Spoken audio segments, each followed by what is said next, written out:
세 번째, 한국의 금리 인하와 시작된 레임덕. 일단 통화정책회의로는 이번에 금리를 3.5%에서 3.25%로 25베이시스 포인트 인하를 하겠다라고 얘기를 했습니다. 2020년 5월 달에 코로나 터지고 나서 낮춘 이후로 4년 반 만에 금리 인하를 하게 된 거고요. 여태까지 계속 금리 인상만 했고 우리가 3.5까지 높아졌던 거는 정말 10년 만의 일입니다. 10년도 넘었죠. 15년 만의 일입니다. 아주 높아진 상황이다라고 말씀을 드릴 수가 있겠고, 이찬용 총재가 기자 간담회를 1시간 동안 했어요. 이런저런 기자들의 질문을 진짜 많이 받기도 했고, 모두 발언할 때는 의례적인 얘기들, 뭐 지금 물가가 어느 정도 안정됐는데 금융 안정까지 생각해 봤을 때 25bp 인하했습니다. 이런 통상적인 의례적인 얘기를 했고, 이찬용 총재도 되게 혼란스러운 게 뭐냐면요, 기자 간담회랑 그날 저녁에 또 국정감사도 출석을 해가지고 뭐 이런저런 얘기를 했거든요. 이찬용 총재의 속마음을 제가 읽어봤을 때는, 경제 상황만 봤을 때는 정말로 나 금리 빨리 많이 내리고 싶어 입니다.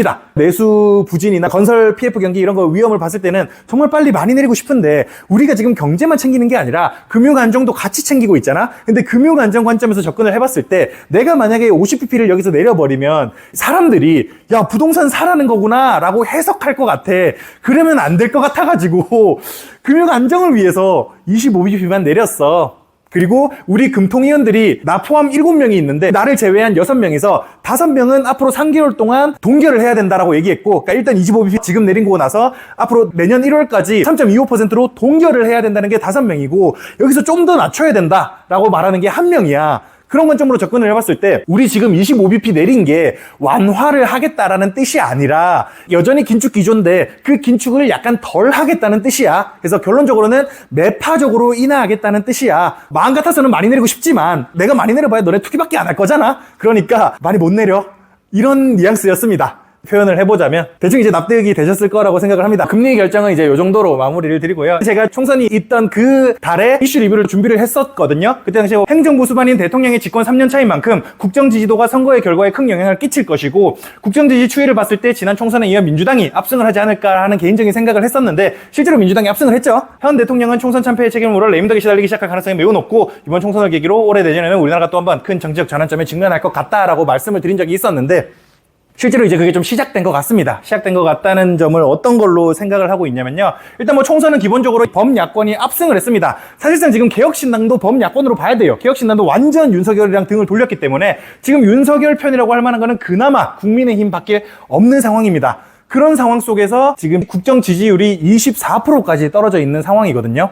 요게 어떤 의미냐면요, PK가 이제 국민의힘이죠. 그 중심으로 한 당의 완전 콘크리트입니다. 등을 웬만하면 안 돌리는 게 대구, 경북이고 부산, 경남인데, 그나마 부산, 경남은 이제 노무현, 문재인 이후로 반반 많이 되기, 부산 쪽은. 근데 경남은 여전히 콘크리트거든요. 그래서 이제 TKK라고 얘기를 해야겠네. 그쪽은 완전 콘크리트인데 그들이 대충 20% 됩니다. 이게 뭘 의미하냐면 20%가 깨졌다가 콘크리트가 깨졌다라는 뜻이 되는 거예요. 지금 그 경계에 와 있습니다. 이제는. 그 경계가 깨질까 말까 하는 어떤 그 뭐랄까 가운데점?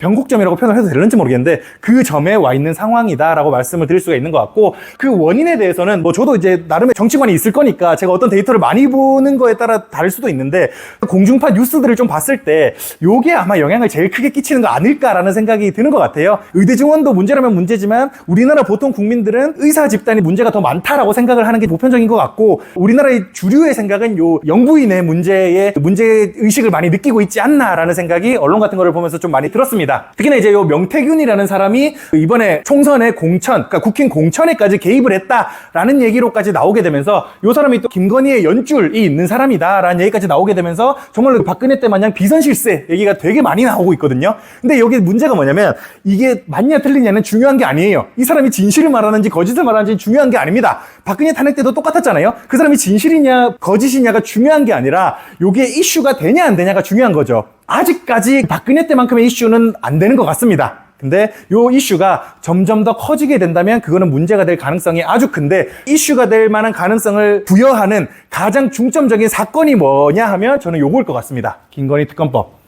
일단은 제가 4주쯤 전인가 6주쯤 전인가 우리나라 이 입법 순서에 대해서 말씀을 드린 적이 있었는데, 의회에서 일단 법을 발의를 합니다. 그리고 과반이 동의하면 입법이 되는 건데 대통령의 재가를 받아요. 근데 대통령이 제가하지 않고 거부권 행사하겠습니다. 그러니까 엄밀하게는 제의 요구권이죠. 다시 한번 봐주세요 라고 요구를 하게 되면 다시 국회로 돌아와서, 그때는 국회의원의 3분의 2가 동의해야 의석의 3분의 2가 동의해야 통과가 가능한 거예요. 그러다 보니까 이 김건희 특검법이 처음에 한 번 발의가 됐을 때 한 번 거부권을 행사했고 재의를 할 때는 108개의 부결표가 나와가지고 아예 나가리가 됐습니다. 이번에 두 번째 특검법 발의였거든요. 두 번째 특검법 발의가 대통령한테 의해서 재요구권이 됐고 그렇게 해서 투표를 진행을 하니까 부결표가 104표밖에 없었던 거예요.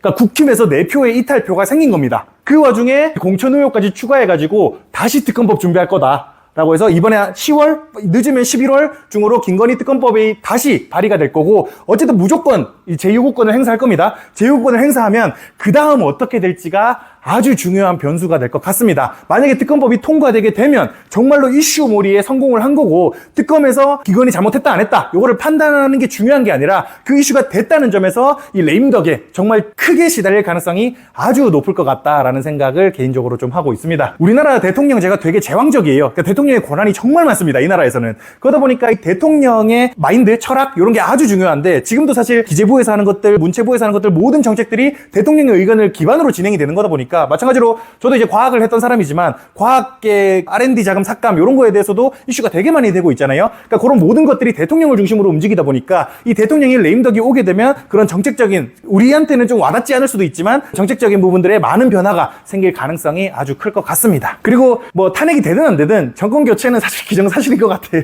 지지율 수준을 봤을 때는 그 다음은 어쩔 수 없이 그냥 민주당 가는 거 아닌가라는 생각이 조금 드는 것 같습니다. 그래서 정리를 드리자면요. 한국은행은 기준금리를 3.25%로 25bp 인하하면서 코로나 이후 4년 만에 금리 인하를 하게 됐습니다. 금통위원들의 포워드 가이던스는 3개월 내 동결이 5명, 인하 의견이 1명으로 아주 매파적인 인하를 한 거고요. 그러나 50bp 인하나 초저금리는 올 일이 없으니까 감당할 정도의 부채 부담을 지세요 라고 이창용 총재는 경고를 했습니다. 근데 이제 그 이후 국정감사에서 마음으로는 빨리빨리 많이 내리고 싶다라고 얘기를 하기도 했어요. 그만큼 우리나라 경제가 녹록치만은 않습니다 라는 발언을 하기도 했고 한편 윤석열 대통령의 국정운영 지지율은 20%대까지 떨어지면서 악화 일로를 걷고 있습니다. 언론은 주로 여당 대표와의 갈등, 영부인의 과도한 정치적 행보 및 공천 개입 의혹을 지적하고 있고요.